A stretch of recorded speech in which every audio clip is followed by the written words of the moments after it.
동아시아의 전통적 세계관에서 황제는 단순한 통치자가 아니었습니다. 그는 하늘의 뜻을 대신 받드는 천자로서 질서와 도덕, 그리고 인간 사회의 균형을 지켜야 할 존재로 여겨졌습니다. 황제 개인의 말과 행동은 곧 국가의 기준이 되었고, 그의 선택 하나가 수많은 사람들의 삶과 운명을 좌우했습니다.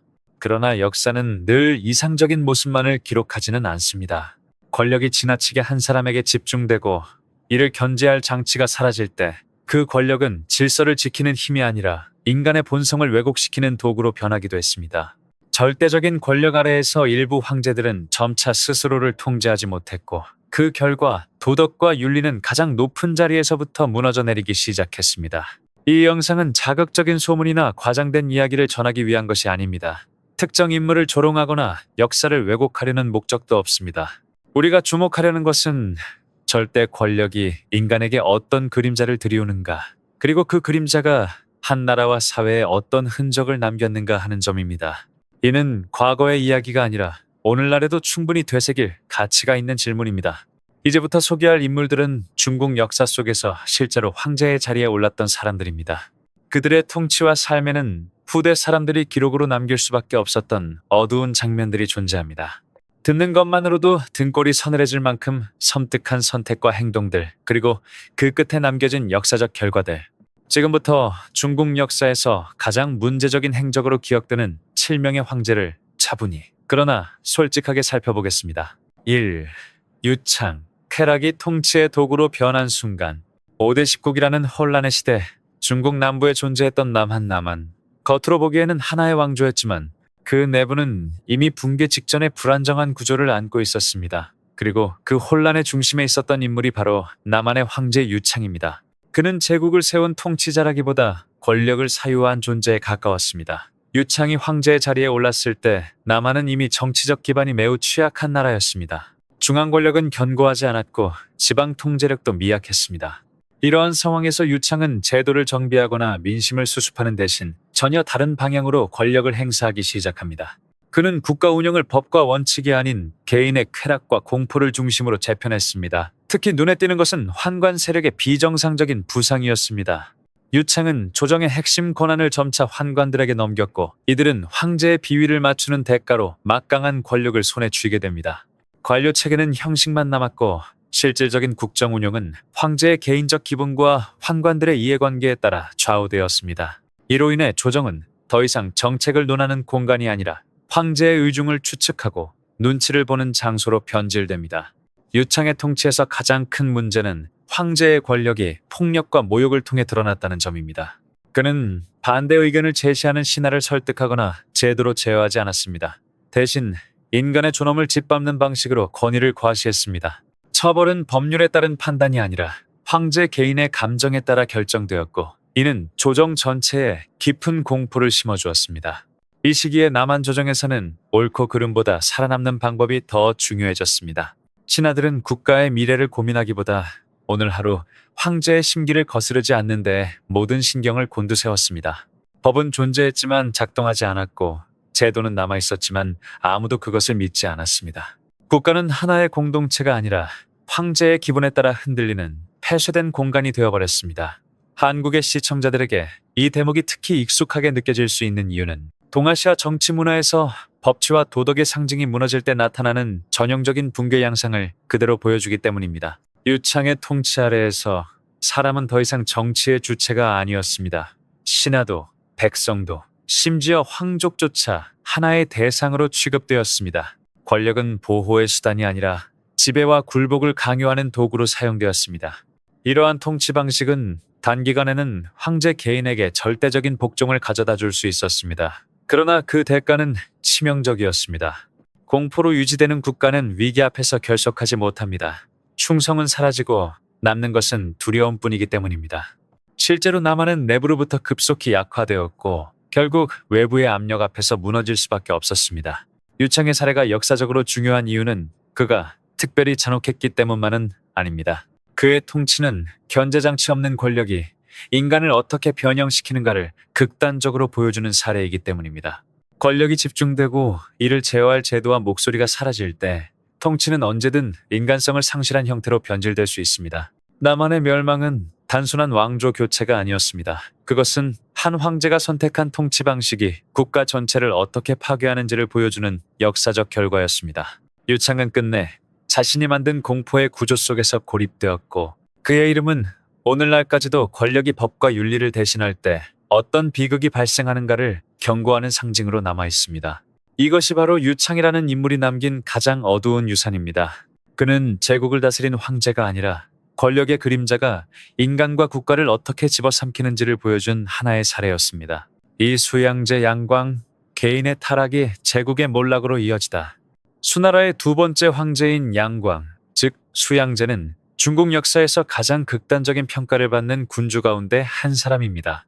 그는 단순히 무능한 황제가 아니라 한때 강력한 통합국가였던 수나라를 단기간의 붕괴로 이끈 인물로 기억됩니다. 아이러니하게도 그의 통치는 처음부터 완전한 실패로 시작된 것은 아니었습니다. 오히려 수양제는 젊은 시절 재능과 야심을 모두 갖춘 인물로 평가받기도 했습니다. 그러나 황제의 자리에 오른 이후 그의 통치 방식은 점차 본질을 잃어갔습니다. 양광은 국가 운영의 중심에 민생이나 제도를 두지 않고 자신의 욕망과 과시를 놓기 시작했습니다. 화려함과 장대함은 곧 그의 정치 철학이 되었고, 국가는 그 철학을 실현하기 위한 무대처럼 취급되었습니다. 그가 추진한 대규모 토목공사와 궁정건설은 단순한 건축 사업이 아니었습니다. 이는 황제 개인의 위엄과 만족을 과시하기 위한 수단이었으며, 그 대가는 고스란히 백성들에게 전가되었습니다. 수많은 인력이 강제 동원되었고 국고는 빠른 속도로 고갈되었습니다. 겉으로는 찬란한 제국의 모습이었지만 그 내부는 이미 심각하게 균열되고 있었습니다. 특히 후궁의 규모와 궁정 생활의 사치는 당시 기준으로도 이례적일 만큼 과도했습니다. 황제의 사적인 공간은 점점 비대해졌고 국가 재정은 이를 뒷받침하기 위해 끝없이 소모되었습니다. 조정에서는 이러한 상황을 우려하는 목소리가 존재했지만 황제의 귀에 닿기 전에 사라지기 일쑤였습니다. 비판은 충언이 아니라 불충으로 간주되었고 침묵이 곧 생존의 조건이 되었습니다. 양제의 통치 말기로 갈수록 민간에서는 황제의 사생활과 관련된 부정적인 이야기들이 끊임없이 퍼져나갔습니다. 그 중에는 사실과 과장이 뒤섞인 내용도 많았지만 중요한 점은 그러한 소문들이 황제에 대한 신뢰가 완전히 무너졌다는 신호였다는 것입니다. 동아시아 사회에서 군주의 도덕성은 통치 정당성의 핵심이었고 그 기반이 흔들리는 순간 국가는 내부로부터 붕괴되기 시작합니다. 한국의 시청자들에게 이 대목은 특히 익숙한 역사적 교훈을 떠올리게 합니다.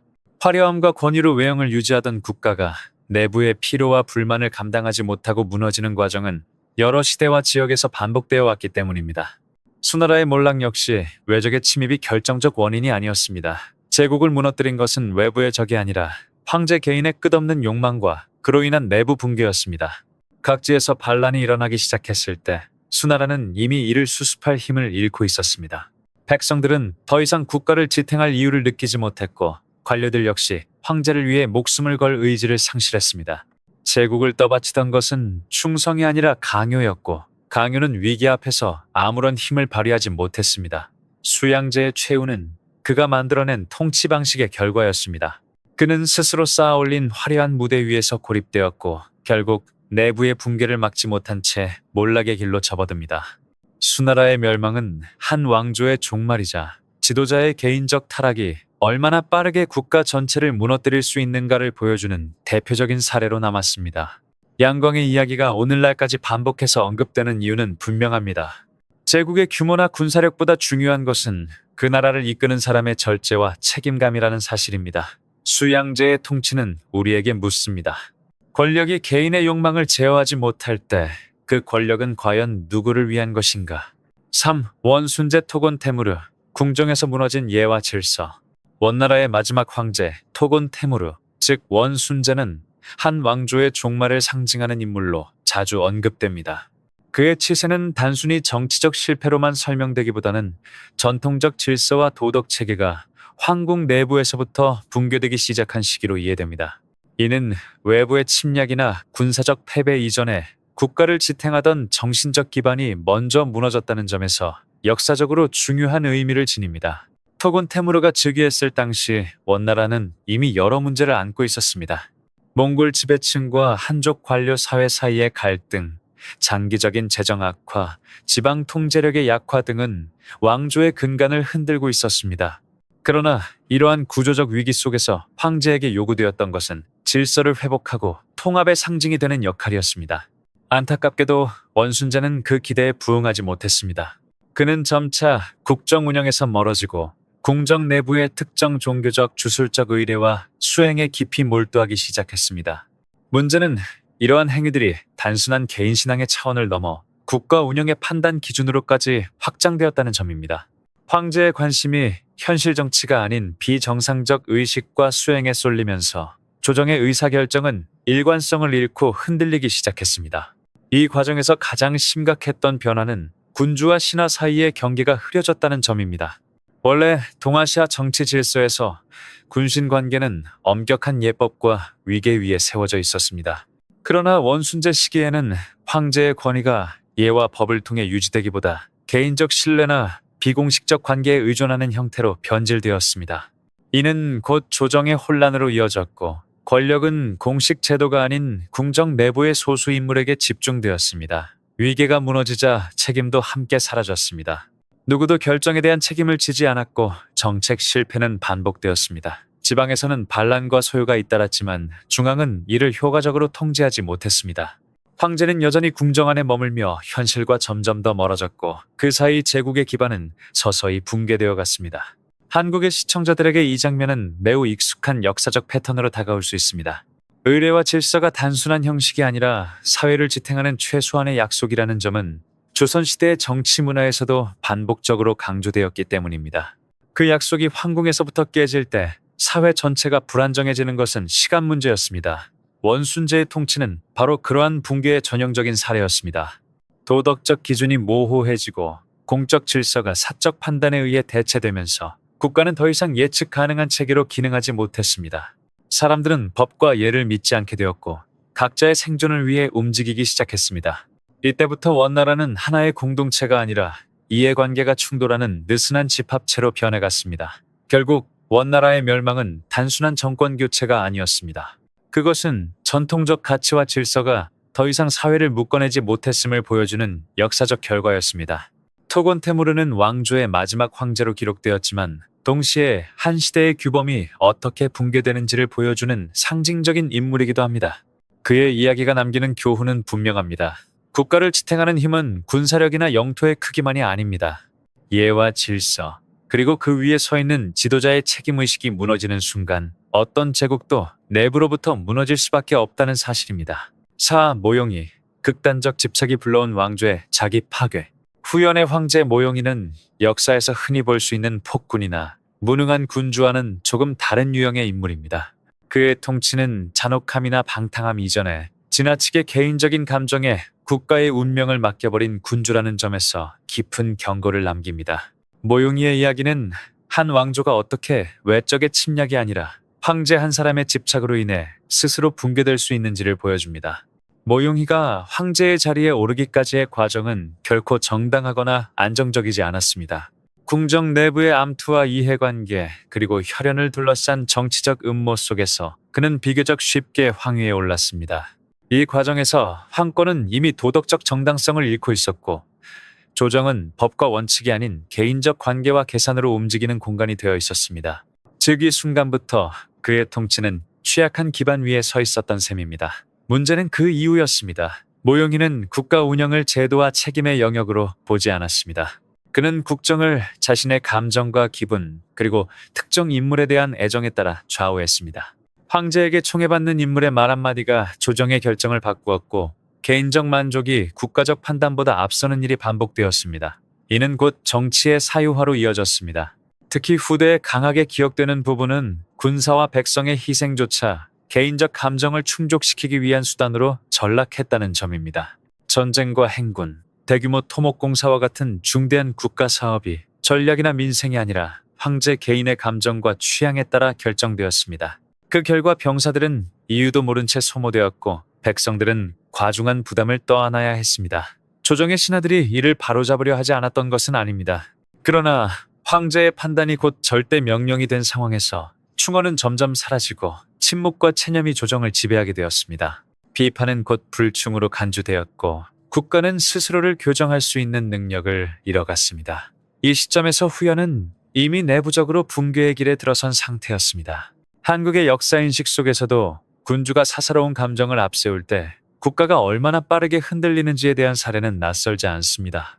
유교적 정치 질서에서 군주의 감정은 반드시 예와 법으로 절제되어야 할 대상이었습니다. 모용이의 통치는 그 원칙이 완전히 무너졌을 때 어떤 결과가 따르는지를 극명하게 보여줍니다. 결국 후연의 멸망은 갑작스러운 사건이 아니었습니다. 그것은 황제가 국가를 하나의 공동체가 아닌 자신의 감정을 실현하는 무대로 여긴 순간부터 이미 예정된 결과였습니다. 군대는 더 이상 국가를 지키는 존재가 아니었고 백성은 보호의 대상이 아닌 소모품으로 전락했습니다. 이런 구조 속에서 왕조가 오래 버틸 수는 없었습니다. 모용이는 스스로를 사랑과 집착의 주인공이라 여겼을지 모릅니다. 그러나 역사에서 그는 한 사람의 극단적인 감정이 어떻게 한 나라 전체를 파괴할 수 있는지 보여준 상징적 인물로 남았습니다. 이 사례가 우리에게 전하는 메시지는 분명합니다. 국가 위에 개인의 감정이 올라서는 순간 멸망은 시간의 문제가 될 뿐이라는 사실입니다. 고이 조정을 희극의 무대로 만든 황제. 국제의 황제 고이는 중국 역사에서 무능한 군주라는 표현으로 자주 요약되지만 그의 문제는 단순한 능력 부족에 그치지 않습니다. 그는 황제라는 자리를 책임의 자리로 인식하지 못하고 오히려 개인적 유의를 위한 무대로 전락시킨 인물이었습니다. 고위의 치세는 한 국가의 정치 제도와 의례가 어떻게 한 사람의 태도에 의해 희화화될 수 있는지를 보여주는 대표적인 사례입니다. 고위는 어린 나이에 황위에 올랐습니다. 즉위 초기부터 그는 국정 운영에 대한 진지한 고민이나 학습보다는 주변의 환심과 감각적인 자극에 더 쉽게 반응했습니다. 정치적 판단은 경험과 통찰이 아닌 순간적인 감정과 주변 인물의 말에 따라 좌우되었습니다. 이로 인해 조정은 점점 안정적인 통치기구가 아니라 황제의 기분에 따라 분위기가 바뀌는 불안정한 공간으로 변해갔습니다. 문제는 고위가 조정을 국가 운영의 중심이 아니라 자신을 즐겁게 하기 위한 하나의 연출된 공간으로 인식했다는 점입니다. 조정회의는 국가의 중대사를 논의하는 자리라기보다 황제 개인의 관심사와 취향이 드러나는 무대가 되었고 신하들은 정책을 논하기보다 황제의 눈치를 살피는데 더 많은 에너지를 써야 했습니다. 충언은 점점 사라지고 아첨과 과장이 그 자리를 대신했습니다. 이 과정에서 가장 심각하게 훼손된 것은 의례와 제도에 대한 존중이었습니다. 동아시아 정치 전통에서 의례는 단순한 형식이 아니라 권력의 남용을 막고 질서를 유지하는 장치였습니다. 그러나 고위는 이러한 의례를 귀찮은 절차로 여기거나 때로는 가볍게 조롱의 대상으로 삼았습니다. 그 결과 조정의 권위는 자연스럽게 무너졌고 황제의 말조차 점점 무게를 잃어갔습니다. 신하들 역시 점차 국가보다는 황제 개인에게 봉사하는 존재로 변질되었습니다. 누가 더 나라를 위해 옳은 말을 하는지가 아니라 누가 더 황제를 즐겁게 하는지가 평가 기준이 되었습니다. 이런 구조 속에서 정치적 역량을 가진 인물은 배제되고 기회주의적인 인물들이 요직을 차지하게 됩니다. 이는 곧 행정의 마비와 군사력의 약화로 이어졌습니다. 한국의 역사인식 속에서도 군주가 스스로 권위를 가볍게 여길 때 국가 전체가 흔들린다는 교훈은 낯설지 않습니다. 왕이 먼저 법과 예를 존중하지 않으면 신하와 백성에게 그것을 요구할 명분 또한 사라지기 때문입니다. 고위의 통치는 바로 그 악순환이 어떻게 시작되고 확산되는지를 보여줍니다. 결국 국제의 멸망은 외부의 강대한 적 때문만은 아니었습니다. 내부에서부터 정치가 무너지고 제도가 조롱당하며 책임이 실종된 결과였습니다. 황제가 자신의 자리를 가볍게 여긴 순간 국가는 이미 스스로를 지탱할 힘을 잃고 있었던 것입니다. 고위는 역사 속에서 잔혹한 폭군보다는 국가의 얼굴을 희극으로 만든 황제로 기억됩니다. 그러나 그 희극의 대가는 결코 가볍지 않았습니다. 나라의 체면은 무너졌고 제도는 붕괴되었으며 그 피해는 고스란히 백성과 국가 전체가 떠안아야 했습니다. 이 사례가 전하는 메시지는 분명합니다. 권력은 즐기기 위해 존재하는 것이 아니라 감당해야 할 책임과 함께 주어지는 것이라는 사실입니다. 그 책임을 외면하는 순간 어떤 정치 체제도 내부로부터 붕괴될 수밖에 없습니다. 6. 통치제. 궁궐에 갇힌 황제가 맞이한 비극. 청나라의 황제 통치제는 방탕하거나 무능한 군주로만 평가되기에는 그 삶의 구조 자체가 지나치게 비극적이었습니다. 그의 이야기는 단순한 도덕적 타락의 문제가 아니라 황제라는 지위에 있으면서도 단 한 번도 스스로의 삶을 선택할 수 없었던 한 젊은 인간의 심리적 붕괴를 보여줍니다. 이는 권력을 쥐지 못한 황제가 어떻게 내부에서부터 무너질 수 있는지를 잘 드러내는 사례입니다. 동치제는 어린 나이에 황위에 올랐지만 실질적인 권력은 그에게 있지 않았습니다. 국정은 철저히 섭정 권력에 의해 운영되었고 황제는 명목상의 존재에 가까웠습니다. 그의 일상은 엄격한 규율과 감시 속에 놓여 있었으며 무엇을 보고 무엇을 말하고 누구를 만날 수 있는지조차 스스로 결정할 수 없었습니다. 황궁은 화려했지만 그에게는 자유가 허락되지 않은 거대한 감옥과도 같은 공간이었습니다. 청나라 궁정의 규범은 특히 엄격했습니다. 황제 개인의 감정이나 욕망은 철저히 억제되어야 했고 모든 행동은 예법과 관례에 의해 통제되었습니다. 문제는 이러한 통제가 교육과 보호의 차원을 넘어 한 인간의 정체성을 형성할 기회마저 박탈했다는 점입니다. 동치제는 황제로서의 역할은 배웠지만 한 인간으로서 살아가는 법을 배울 시간은 없었습니다. 이러한 환경 속에서 그의 내면에는 점차 깊은 고립감과 허무가 쌓여갔습니다. 겉으로는 천하를 다스리는 황제였지만 실제로는 자신의 방 하나, 하루의 일정 하나 마음대로 선택할 수 없는 존재였습니다. 누구에게도 솔직한 감정을 털어놓을 수 없었고 이해받을 공간도 없었습니다. 이는 젊은 황제에게 극심한 정신적 압박으로 작용했습니다. 결국 그는 궁궐 밖에서 무언가를 찾으려 했습니다. 그것은 쾌락일 수도 해방감일 수도 있었지만 본질적으로는 통제에서 벗어나고자 하는 몸부림이었습니다. 그러나 그러한 선택은 문제를 해결하기보다는 오히려 그의 삶을 더욱 빠르게 소진시키는 방향으로 흘러갔습니다. 탈출구로 보였던 길은 결국 자기 파괴로 이어졌습니다. 한국 시청자들에게 이 이야기는 단순히 황제의 일탈로 보이기보다 과도한 억압이 한 인간을 어떻게 무너뜨리는지에 대한 심리적 비극으로 다가올 수 있습니다. 조선시대 역시 왕권과 대비되는 신권, 그리고 궁중의 엄격한 규범 속에서 군주의 개인적 고통이 종종 역사 속에 드러났기 때문입니다. 동치제의 삶은 권력의 중심에 있으면서도 가장 무력할 수 있다는 역설을 보여줍니다. 그의 죽음은 청나라의 몰락을 직접적으로 불러온 사건은 아니었지만 왕조 말기의 구조적 문제를 상징적으로 드러냅니다. 황제가 국가의 중심이 아니라 권력 구조의 희생자가 되었을 때 그 체제는 이미 건강하다고 말할 수 없습니다. 통치자의 정신적 붕괴는 곧 정치체제 전체의 불안정으로 이어지기 때문입니다. 동치제는 역사에서 짧은 생을 살다간 황제로 기록됩니다. 그러나 그의 삶을 조금 더 깊이 들여다보면 그는 자유를 한 번도 가져보지 못한 채 역할 속에서 소모된 인물이었습니다. 이 이야기가 우리에게 남기는 교훈은 분명합니다. 권력은 통제만으로 유지될 수 없으며 인간을 인간으로 대하지 않는 체제는 결국 그 중심부터 무너진다는 사실입니다. 7. 유자업. 윤리와 질서가 완전히 붕괴된 순간 남조시대의 황제 유자업은 중국 역사에서 가장 불안정하고 위험한 통치의 전형으로 자주 언급됩니다. 그의 치세는 잔혹함이나 무능함을 넘어 가족 질서와 사회 윤리 자체가 황제 개인에 의해 무너진 사례로 기록됩니다. 이는 단순히 한 군주의 일탈이 아니라 통제받지 않는 권력이 얼마나 빠르게 인간과 사회를 파괴할 수 있는지를 보여주는 극단적인 예입니다. 유자업은 매우 어린 나이에 황제의 자리에 올랐습니다. 문제는 그의 나이 그 자체가 아니었습니다. 역사적으로도 젊은 군주가 성공적으로 나라를 다스린 사례는 적지 않습니다. 진정한 위험 요소는 어린 황제에게 절대적인 권력이 주어졌음에도 이를 제어할 제도와 인물이 존재하지 않았다는 점이었습니다. 조정은 형식적으로 존재했지만 실제로 황제의 행동을 제한하거나 바로잡을 수 있는 힘을 잃고 있었습니다. 이 시기 남조의 정치 구조는 이미 크게 흔들리고 있었습니다. 왕권은 지나치게 강화되었고 신하들은 충원보다 생존을 우선시하게 되었습니다. 이러한 환경 속에서 유자업은 점차 스스로를 법과 윤리의 바깥에 있는 존재로 인식하게 됩니다.